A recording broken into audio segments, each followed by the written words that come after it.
Hello guys, मेरा नाम पवन और आज मैं आप लोगों के लिए लेके आया हूँ रेलवे रिक्रूटमेंट बोर्ड का पेपर जो कि है लोको पायलट एंड टेक्नीशियन के लिए। ये पेपर 2019 के अंदर हुआ था। सेकंड CBT है ये फॉर रेफ्रिजरेशन ITI बेस। ठीक है, तो आज हम इसमें टेक्निकल के जो हमारे क्वेश्चंस होते हैं उसको सोल्व करेंगे कि इसमें किस तरह का पैटर्न आता है। इसमें टोटल हमारे 75 क्वेश्चंस टेक्निकल के आते हैं, 100 क्वेश्चन हमारे मैथ्स रीजन सीखे जनरल अवेयरनेस के आते हैं। ठीक है, तो हम टेक्निकल क्वेश्चन स्टार्ट करते हैं। फर्स्ट क्वेश्चन है हमारा R134 का रासायनिक सूत्र क्या है। तो आपको पता होगा R134 का रासायनिक सूत्र होता है हमारा C2H2F4 होता है। इसको कैसे निकालते हैं मैं आपको दिखा देता हूँ थोड़ा। ठीक है, तो इसका छोटा सा फॉर्मूला होता है CH और F। तो C में हम करते हैं +1 H में -1 एंड F को हम रखते हैं 0। ठीक है, तो हम 134 है हमारा, तो 134 को हम इस तरह लिख लेंगे। 4 को हम इसी तरह उतार देंगे। -1 3 तो हमारे पास आ जाएगा 2 और 1 और 1 हमारे पास कितना हो जाएगा 2। तो हमारा टोटल वैल्यू कितनी आ गई 2। यानी इसमें जो हमारे कार्बन की 2 मात्रा, हाइड्रोजन की 2 मात्रा, फ्लोरीन की 4 मात्रा होगी। तो इसको हम केमिकल यानी साइंटिफिक रूप में लिख लेते हैं CC। ठीक है, कार्बन की 2 मात्रा हो गई हमारे पास, फ्लोरीन की 4 मात्राएँ 1 2 3 4 और 2 मात्रा हमारे पास हाइड्रोजन की थी, तो 2 मात्रा हम यहाँ पर हाइड्रोजन की दर्शा देंगे। ठीक है, तो इसी तरह से हमारे पास कितने टोटल हो गए, ये हो गया हमारे पास, यानी कार्बन की 2 मात्रा C2, हाइड्रोजन की 2 मात्रा H2 और देन F की कितनी मात्रा है हमारे पास 4 F4। ठीक है, अगर हमारे पास एक फुलफिल नहीं होता है तो हम खाली जगहों पर हम क्लोरीन की मात्रा को दिखाते हैं। सेकंड क्वेश्चन है हमारा band snip are use for. तो हमारा जो बैंड स्निप होता है वो किस लिए यूज़ होता है। तो हमें पता है स्निप एक कटिंग टूल है जो कि जो हमारी शीट्स होती है मेटल की, GI शीट्स वगैरह को काटने काम में आती है। बैंड यानी झुका होता है, किसी भी शेप में काटने के लिए हम बैंड स्निप का यूज़ करते हैं। एक होता है हमारा स्ट्रेट स्निप जो कि सीधी कटिंग के काम में आता है। तो इसके जो आंसर होगा वो हो जाएगा हमारा cutting the sheet along curve lines, यानी किसी कर्व लाइन में काटने के लिए हमारे बैंड स्निप काम में आती है। ठीक है, तो इसका आंसर नंबर 2 हो जाएगा। थर्ड क्वेश्चन है हमारे पास निम्न में से कौन सा धातु छील के लिए इस्तेमाल किया गया एक एकल बढ़त काटने का उपकरण है। यानी इसे कहने का मतलब है हमें उस टूल का चूज़ करना है जो कि कटिंग करते हुए आगे की तरफ बढ़ता है। तो ठीक है, हमें पता है कि ड्रिल बीट जो होती है हमारे क्या करती है, कटिंग करते हुए आगे की तरफ बढ़ती है। ठीक है, तो इसका आंसर हमारा ड्रिल बीट हो जाएगा। ठीक है, इसका नेक्स्ट क्वेश्चन हमारा निम्नलिखित में से कौन सा महत्वपूर्ण कारक है जो वातानुकूलित वातावरण में उपभोक्ता को सुविधा प्रदान करता है। यानी जो ह्यूमन कंफर्ट के लिए हमें एयर कंडीशनिंग में सबसे सूटेबल फैक्टर कौन सा होता है। तो इसके अंदर इसमें दिया हुआ आउटडोर AC की सफाई। ठीक है, यानी कंडेंसर स्पेस पे अगर हमारे पास उचित वेंटिलेशन नहीं होगा एयर का तो भी हमें अनकम्फर्टेबल फील होता है। ठीक है, तो ये क्वेश्चन जो हमारा है वो हमारे सीधे सीधे किस में जाएगा, ऑब्जेक्शन के अंदर जाएगा। ठीक है, तो ये इस क्वेश्चन में हमारे जो होंगे वो बोनस नंबर के लिए जाएंगे, क्योंकि इसके अंदर उचित वायु का संचालन अगर हमारे वेंटिलेशन रूम में नहीं होगा तो हमें भी क्या होगा, अनकम्फर्टेबल फील होगा। ठीक है, तो ये एक क्वेश्चन हमारा ऑब्जेक्शन के लिए जाएगा। नेक्स्ट क्वेश्चन के लिए बढ़ते हैं। नेक्स्ट क्वेश्चन हमारा गैसों का किस संयोजन और अनुपात का उपयोग गैस वेल्डिंग में उदासीन लो यानी न्यूट्रल फ्लेम को सेट करने के लिए किया जाता है। तो न्यूट्रल फ्लेम है, उसमें जो हमारे ऑक्सीजन और एसिटिलीन होती है उनकी समान मात्रा होती है। हमारे पास जो गैस होती है उसकी 3 फ्लेम अवेलेबल होती है। ठीक है, एक होती है हमारी ऑक्सीडाइजिंग फ्लेम, एक होती कार्बोराइजिंग और तीसरी होती है न्यूट्रल फ्लेम। ऑक्सीडाइजिंग फ्लेम होती है उसमें ऑक्सीजन की मात्रा अधिक होती है और एसिटिल की मात्रा उससे कम होती है। और कार्बोराइजिंग फ्लेम होती है उसमें एसिटिल की मात्रा अधिक और ऑक्सीजन की मात्रा कम होती है। और न्यूट्रल फ्लेम में दोनों का जो रेशियो होता है मिक्सिंग का वो दोनों बराबर होता है। ठीक है, जो मिडल कटिंग टूल में हमारे इसको काम में ले जाता है, या मिडल जो हमारे मेटल्स होते हैं जैसे माइल्ड स्टील हो गया, ठीक है, या फिर कोई कॉपर ट्यूब्स होगी उसमें वेल्डिंग करने के लिए हमें न्यूट्रल फ्लेम में काम में आती है। नेक्स्ट क्वेश्चन हमारा निम्नलिखित में से किसका संबंध रेफ्रिजरेशन साइकिल की सफाई से है। तो हमारे रेफ्रिजरेशन साइकिल सफाई यानी उसकी जो केमिकल क्लीनिंग है अंदर से पूरी बाहर तक की उसकी सफाई से होती है। ठीक है, इसके अंदर option number C 4th right answer हो जाएगा। नेक्स्ट क्वेश्चन है हमारा, रेट्रोफिटिंग के समय कौन सा विद्युत घटक मुहरबंद के साथ प्रतिस्थापित किया जाना चाहिए। यानी रेट्रोफिट क्या होता है, हमारे जो जितनी पुराने रेफ्रिजरेंट्स थे उनको क्या किया गवर्नमेंट ने धीरे धीरे क्या कर दिया, बंद कर दिया। तो अब जितने पुराने यूनिट्स थे उनको हम नए रेफ्रिजरेंट के साथ वो जो बदलाव करते हैं उसको हम रेट्रोफिट बोलते हैं। ठीक है, तो अभी जो भी हमारा HC रेफ्रिजरेंट है उसको मुहरबंद के साथ इसलिए यूज़ किया जाता है क्योंकि ये हाई फ्लेमेबल गैस होती है। अगर इसको हम ओपनली यूज़ करेंगे तो इसमें क्या हो सकती है, आग लग सकती है। तो ये जो हमारा HC रेफ्रिजरेंट है उसके साथ जो अगर हम रेट्रोफिट कर रहे हैं तो मुहरबंद के साथ रिप्लेस होना चाहिए। ठीक है, नेक्स्ट क्वेश्चन है हमारा 8th है, R12 का एयर कंडीशनिंग को R134 के साथ रेट्रोफिट करते समय R12 का कितना % चार्ज होगा। तो ये क्वेश्चन हमारा एक ऑब्जेक्शन का क्वेश्चन है क्योंकि इसमें जो आंसर होगा वो 90% होता है हमेशा। ठीक है, इसमें 60% दे रखा है। तो जो R12 मान लें किसी यूनिट में पास R12 है उसके अंदर 100 ग्राम गैस अवेलेबल है तो R134 है वो हमारी ओनली 90 ग्राम ही चार्ज होगी, यानी 90% चार्ज होगी हमारे R12 की। तो ये क्वेश्चन में हमारा रोगे 60% दे रखा है, ये हमारे को ऑप्शन क्यों ऑब्जेक्शन के अंदर ये क्वेश्चन जाएगा। ठीक है, नेक्स्ट क्वेश्चन को बढ़ते हैं, सूखे प्रकार के वाष्पीकरण के आउटलेट पर शीतलक की स्थिति क्या होगी। तो हमारे जो ड्राई एक्सपेंशन टाइप इवापोरेटर्स होते हैं उनके आउटलेट पर जो रेफ्रिजरेंट्स होती है वो हमेशा हाईली सुपर हीटेड होती है। ठीक है, लेकिन इसमें एक कंडीशन होती है अनसेचुरेटेड, वो कंडीशन बन सकती है। अगर हमारे पास अनसेचुरेटेड कंडीशन नहीं देती है तो हमेशा वो बहुत ही गर्म अवस्था में होगी। तो लेकिन इसमें अभी हमारा उप शांत अवस्था है तो इसके लिए ये उप शांत अवस्था इससे राइट आंसर हो जाएगा अभी। ठीक है, नेक्स्ट क्वेश्चन पे बढ़ते हैं हमारा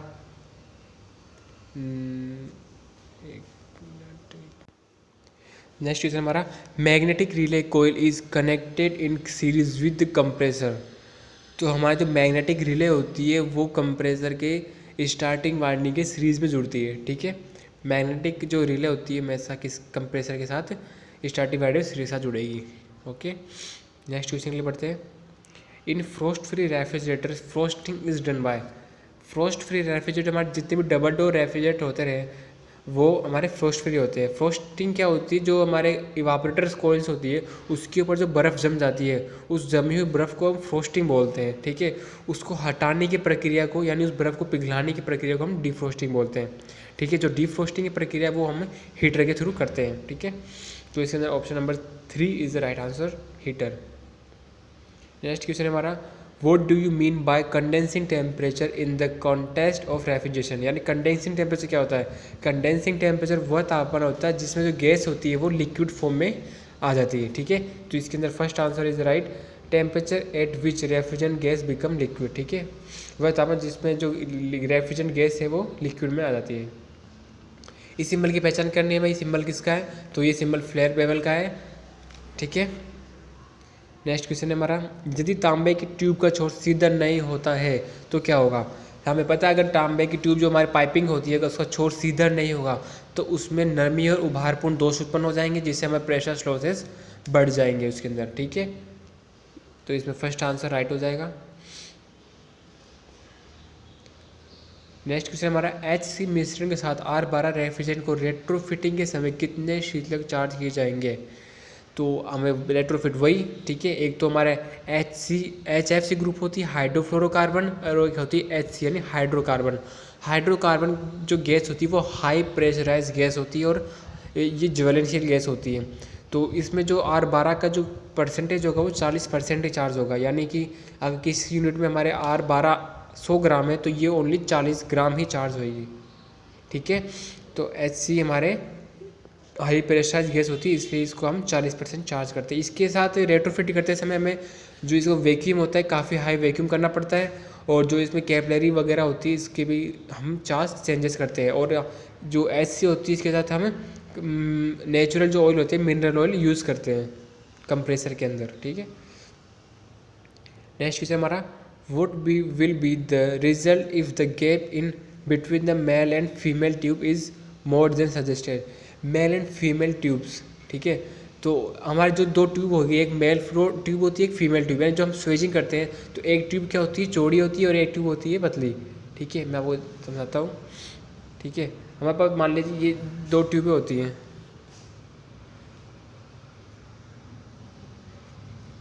ठीक है, ये एक हमारे पास दो ट्यूब हो गई, एक तो ये ट्यूब हो गई, ठीक है, और एक दूसरी ट्यूब हो गई ये इसके अंदर की तरफ। ठीक है।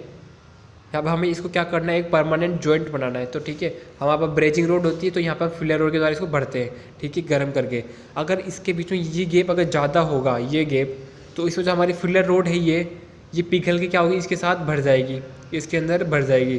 तो ये यहाँ पे ट्यूब क्या कर सकती है, ट्यूब में ब्लॉकेज उत्पन्न कर सकती है, ठीक है। तो इसको अंदर जो आंसर हो जाएगा हमारा क्या हो जाएगा, फिलर मेटल में ब्लॉक द ट्यूब, ठीक है। अगर इसमें जो जगह ज़्यादा होगी तो फिलर मेटल क्या करेगी, हमारे ट्यूब को ब्लॉक कर देगी, ठीक है। First answer is the right. Next question के लिए बढ़ते हैं। When refrigerant pass through the evaporating zone heat is added, ठीक है। जो रेफ्रिजरेंट होगी हमारा, अगर इवापोरेटिंग जोन से निकलेगी तो उसके जो हीट है वो हमारी उसके अंदर ऐड हो जाएगी, ठीक है। इसका fourth is the right answer हो जाएगा, ठीक है। इसमें एक एब्जॉर्ब ऑप्शन भी बनता है हमारा, एब्जॉर्ब, ये ऑप्शन भी हमारा बन सकता है इसके अंदर, ठीक है। नेक्स्ट क्वेश्चन के लिए बनते हैं अभी दिए गए चित्र में किस प्रकार का जोड़ दिखाया गया है। तो इस जॉइंट का पहचान करना है, तो ये सीधा जोड़ है, हमें ध्यान रखना है इसको। नेक्स्ट क्वेश्चन है हमारा, reverse Carnot cycle is used in vapour compressed cycle. और जो हमारी रिवर्स कार्नोट साइकिल होती है वो वेपर कंप्रेशन रेफ्रिजरेशन साइकिल में काम में आती है। और जो कार्नोट साइकिल होती है इज ए आइडियल साइकिल होती है। इसकी जो एफिशिएंसी होती है सबसे हाई एफिशिएंसी होती है एज ए थ्योरेटिकली, कैलकुलेट अगर प्रैक्टिकली इस साइकिल यूज नहीं होता है। Practically on reverse Carnot cycle, Joule cycle, Brayton cycle आदि ये साइकिल यूज़ होती है। कार्नोट साइकिल एक आइडियल साइकिल ही होती है हमारी, ठीक है। तो इसमें जो रिवर्स कार्नोट साइकिल है वो भी हमारे वेपर कंप्रेसर रेफ्रिजरेशन साइकिल में यूज़ होती है। नेक्स्ट क्वेश्चन हमारा, पायरोमीटर एक ऐसा उपकरण है जिसका उपयोग हाई टेम्परेचर मापने के लिए किया जाता है।